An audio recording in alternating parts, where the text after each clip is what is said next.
This is the Trump Breaking News Network. Here's what's happening. Trump's shockingly honest approach to Putin. By Timothy Stanley.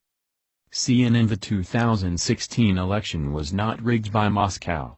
Rex Tillerson, tipped to be the next Secretary of State, is not a KGB agent. Donald Trump is, however, trying to reset U.S. policy toward Russia to begin a constructive dialogue. For this, he ought to be applauded. Instead, he is almost accused of treachery. The situation is surreal. Let's analyze those two allegations separately. First, the CIA reportedly believes that Russia likes Trump, hacked the Democrats during the election, and leaked information via WikiLeaks to assist their preferred candidate. If the CIA's claims are true, and doubts exist, then this is very bad news and must be investigated. Trump is wrong to criticize the CIA without having all the facts at his disposal. Senate Majority Leader Mitch McConnell is right to lend his support to a congressional hearing into Russian activities. Conservative David Frum, a senior editor at The Atlantic and the chairman of Policy Exchange, lays out 5 critical questions that the public needs answers to. Who did they hack? When did it happen? Was it coordinated? Are there financial ties involved? And are the Russians doing this elsewhere, too? But let's keep the Trump hack story in perspective. Messing about in other people's elections is, however awful, not unheard of.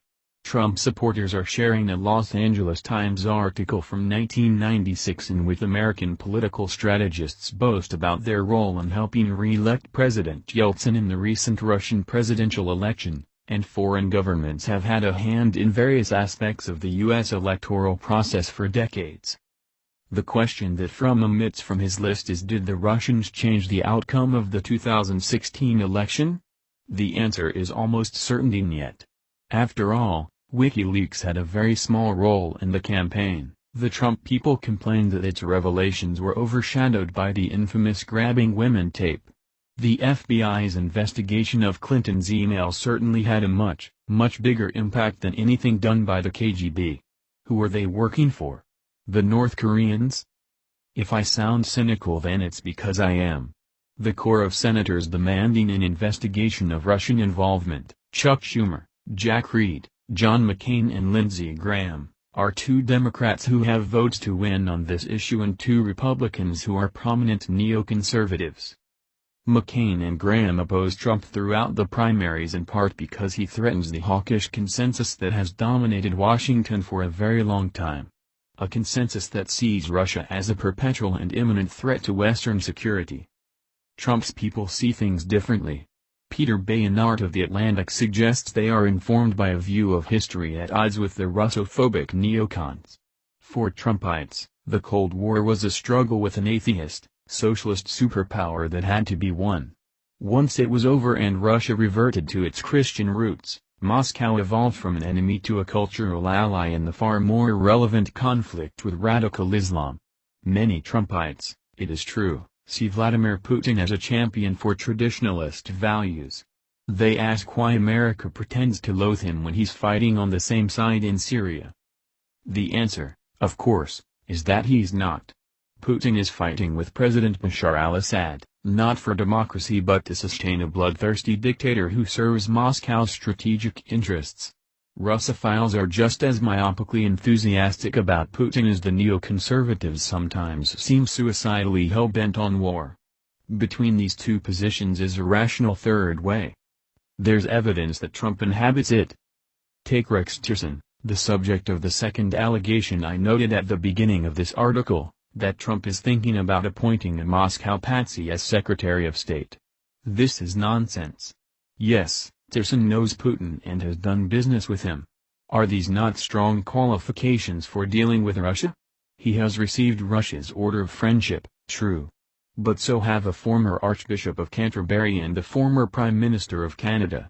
If those 2 are KGB assets, then the world really is in trouble. Finally, Tillerson has opposed sanctions on Russia. But that makes sense given that he is the CEO of ExxonMobil, which was hurt by sanctions imposed after the partitioning of Ukraine.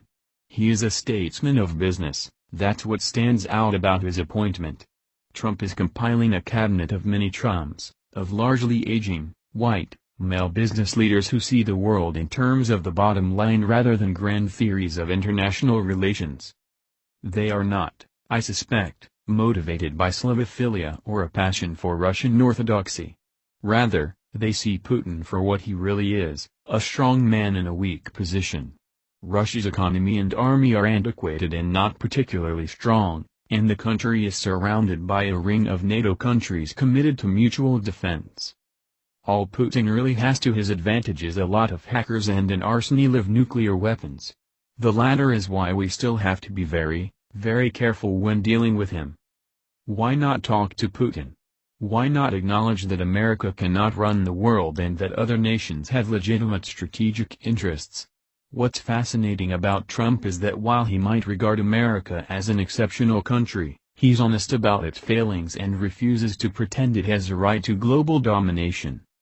He is assembling a team that does contain some hawks, such as, potentially, John Bolton, and that has tough talk for countries like Iran. But it's also a team of realists. Somewhere between Obama's retreat from the Middle East and George W. Bush's invasion of it is an approach based on cautious national self-interest. I sincerely hope Trump adopts it. This has been the Trump Breaking News Network. Please subscribe and share to stay up to date on the latest news about our president. Be informed.